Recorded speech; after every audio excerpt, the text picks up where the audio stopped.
What's up, guys? It's Jax McCloskey, and welcome to the Canal Basin Park. Well, I hope my intro is well received. But as you can tell from what I said earlier, we're at the Canal Basin Park. Now, you might be asking yourself, why is he at a little kids park right now, talking about history?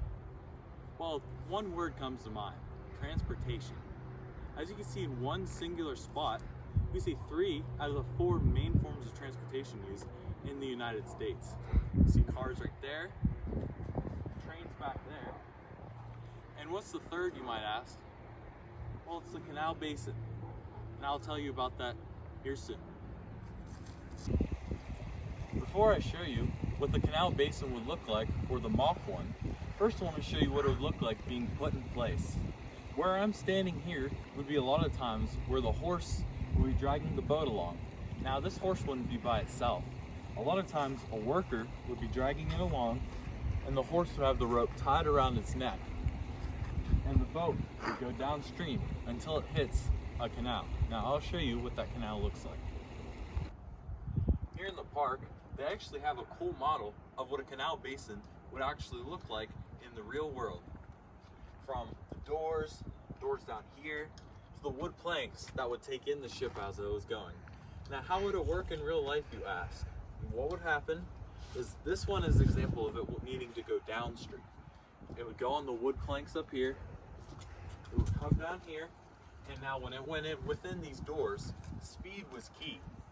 The worker that I mentioned earlier had to tie down this horse, anchor this ship, close this door.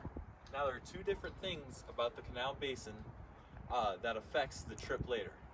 If it was going downstream like this, it would leave the doors open, the water would rush out, putting it level with the water on the other side. But vice versa, if it was going upstream, it would let water in until the ship came to the same level, then it would be able to go across. In 1872, the Hollidaysburg Canal Basin ceased its operations as it was bought out by the Altoona Portage Railroad Company, as trains started to take over as the main use is transportation in Pennsylvania. And now today, as I aforementioned, it just sits as a park.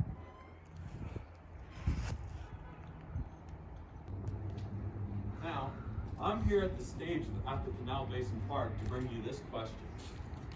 Are the only historical places in Pennsylvania that mean anything, in the Pittsburghs, the Philadelphias, you could throw in Gettysburg in there too, are those only places, historical-wise in Pennsylvania, that really mean anything?